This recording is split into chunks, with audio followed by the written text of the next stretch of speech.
अस्सलाम वालेकुम दोस्तों। नावल सुर्ख आंचल आज कलम तानिया ताहिर। किस्त नंबर 20। मुझे बाहर जाना है, अब बस आप ये सब बंद करें। आयत खुद को उससे अलग करती बोली, यार बाहर जाकर क्या करोगे? जो करने आए हैं वो तो कर लें। आर्य ने उसका हाथ जकड़ा, अब आप ज़्यादा फ्री हो रहे हैं। मैंने आपसे सिला कब किया है जो आप फैल रहे हैं? आयत ने उससे अपना हाथ छुड़ाया और जल्दी से उठी। आर्य ने उसको सर से पाँव तक देखा। आयत पे शर्मा सी, जबकि आर्य ने अपने हाथ सर के नीचे तकिए की सूरत में बना लिया और उसको और कंफ्यूज करने लगा। खुद को आईने में देखो, काफ़ी गहरी जंग के आसार नज़र आ रहे हैं। वो आंख मरता बोला, जबकि आयत ने तकिया उसके मुंह पर दे मारा। किस कदर बदतमीज़ हैं आप? वो सुर्ख चेहरा लिए जल्दी से वॉशरूम में भाग गई थी, जबकि आरिज का कहका कमरे में गूंज गया। अचानक उसका सेल फोन बजने लगा। सालार की कॉल थी। उसने कॉल पिक की, सलाम दुआ हाल चाल पूछा। वापसी कब है तुम्हारी? उसके सवाल पर आरिज ने फ़ोन को घूरा। गोया शादी तो उसकी अब शुरू हुई थी और लोगों को तकलीफ़ भी शुरू हो गई, और उस आदमी को तो चैन था ही नहीं। यार भैया, अभी 2 दिन ही तो हुए हैं।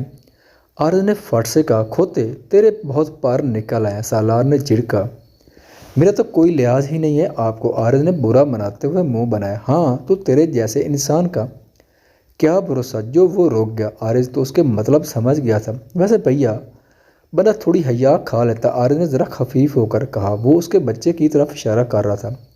एक्चुअली ऐसी बात नहीं, मेरे पास शर्म का स्टॉक नहीं है, बट जब मुझे मिली तो तुमने और कबीर ने छीन ली। बाकी आदमी मेरा शॉपर फट गया तो नीचे गिर गई। अब तुम बताओ मेरा क्या कसूर है? सालार मज़े से बोला, जबकि आरिज ने सर थाम ली। आपसे कोई मुकाबला नहीं मेरा। आरिज ने हार मानी। ये भी बात है। खैर, तुमने फ़ोन उठाया ही क्यों है? तुम्हारे मुंह नहीं लगना था। आयत को बुलाओ, कहाँ है वो? सालार ने पूछा। आरिज ने वॉशरूम की तरफ देखा। वो शावर ले रही थी और ये अल्फाज आरिज पर भारी थे। बताना, वो उसकी टांगें खींच लेता और शायद उसकी आखिरी सांस तक वो उसे दाम ना लेने देता। जैसे बच्चे की बात पर उसने उसका खून पी लिया था। वो आरिज ने बहाना तलाशा। कहाँ है? यही पूछ रहा हूँ। सालार ने फिर से पूछा। भैया, वो नाश्ता कर रही है। आरिज ने कहा। जानता था वो टलेगा नहीं। तो सालार ने नागवारी से कहा, मेरा मतलब वो रूम में नहीं है। खबीस इंसान, बीवी रूम में नहीं है। तुम यहाँ पड़े मस्ता रहे हो। या अल्लाह, आपकी शादी कोई क्यों नहीं कराता? कसम से आप तो मेरी सास बन गए हैं। बेटे शुक्र करो मुझ में जनाना क्वालिटीज़ नहीं है, वरना तुम्हारी तो बोटियाँ मैंने कर देनी थी। आयत को फ़ोन दो, बकवास बंद करके। वो संजीदा था। आरिज ने गहरा सांस भरा। जब वो नहीं टाल रहा तो अब उसे सच बताना ही था। सालार मुंतज़िर था। वो वॉशरूम में शावर ले रही है, उसने जल्दी से कह दिया। दूसरी तरफ सन्नाटा छा गया। इससे पहले सालार उस पर बमबारी करता, आरिज ने जल्दी से फ़ोन काट दिया।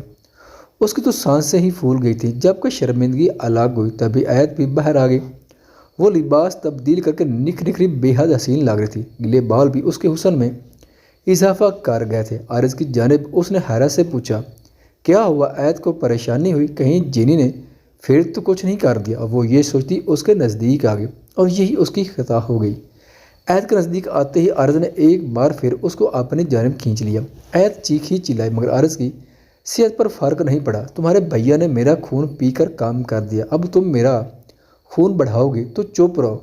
वो उसके कान के करीब नज़दीक बोला, मगर आयत ने एहतजाज किया कि उसे भूख लगी थी। शश नो अगर। मगर आरिज ने अपनी उंगलियां उसके लबों पर रखकर तमाम एहतजाज मफकूद कर दिए। मुझे भूख लगी। आयत ने मुंह बसोरा, जबकि आरिज उसमें मगन होने लगा।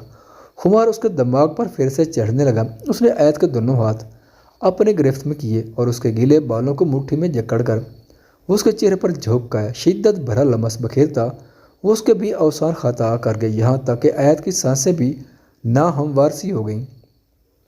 आयत की घुटी घुटी आवाज़ भी उस पर असर नहीं कर सकी, जबकि जल्द ही वो उसको भी अपने साथ पागल करने लगा था। मोहब्बत ने उस पर घेरा ऐसा तंग किया था कि उसके बिना पल भर भी आरिज जो बर्दाश्त नहीं था। वो नाराज़ थी, मुंह बसूरे हुए थी। आरिज बार बार उसकी जानिब दिखता और हंस देता, फिर अपनी हंसी रोक कर उसके सुर्ख चेहरे को देखता, फिर सर झुका लेता।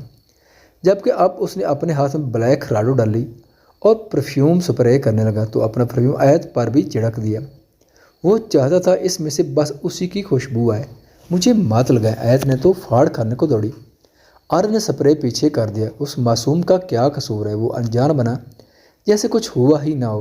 रात ढल आई थी। वो सुबह से भूखी थी اس کی خواہشات کو پورا کر رہی تھی، اس کی شدتوں کو سہ رہی تھی، ہلکان ہو رہی تھی۔ آپ نے ایک لفظ بھی کچھ کہا عارض تو وہ غصے سے روک گئے۔ تو عارض نے معصومیت سے پوچھا، میں اپنے بھائیوں کو فون کر کے بتا دوں گی آپ مجھے کچھ نہیں کھلاتے؟ اس نے بڑی تگڑی دھمکی دی تھی۔ ہاں ڈرتا ہوں نہ جیسے تمہارے نمونے بھائیوں سے میں تو۔ عارض نے سر جھٹکا۔ اچھا واقعی؟ ایت نے اس کے کانفیڈنس پر داد دی۔ عارض نے بھی داد وصول کی، جبکہ ایت نے فون اٹھاتے ہی نمبر ڈائل کیا۔ عارض تو چھل پڑا، ایک جست میں اس کے نزدیک آیا اور اسے سیل فون چھین لیا۔ خدا کو مانو بیوی، مرواؤ گی کیا؟ ہنی مون؟ میرا ہنی مون نہیں رہے گا، مون ہنی مون بن جائے گا۔ وہ جلدی سے بولا۔ ایت کو ہنسی آئی اور آنکھوں کو دلکش جنبش دے کر وہ پیچھے ہوئی۔ بہت تیز ہو تم ویسے۔ عارض نے سیل فون پاکٹ میں ڈالا۔ آپ سے کام ہی، ایت نے فٹ جواب دیا۔ موٹی؟ عارض نے بھی گور کر اس کو دیکھا۔ میں موٹی بالکل نہیں ہوں۔ ایت تو اریوں کے بل اڑی مڑی۔ ہاں ایسا ہی ہے۔ وہ سر ہلانے لگا۔ سچ بتائیں ایت کو فکر ہوئی۔ میں موٹا؟ اب ٹھیک ہے، وہ ہر مانتا بولا۔ ایت مسکرا دی۔ کچھ وہ ہنسی تو۔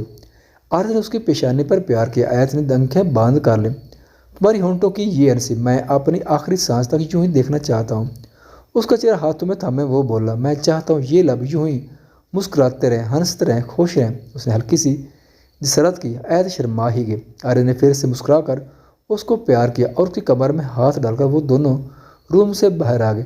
یار تم واقعی موٹی ہو گئی، عارض نے پھر سے چھیڑا، جبکہ ایت نے اس کو گورا تو وہ زبان دانتوں تلے دبا گئے، جبکہ ہنسی دونوں کے لبوں پر تھی۔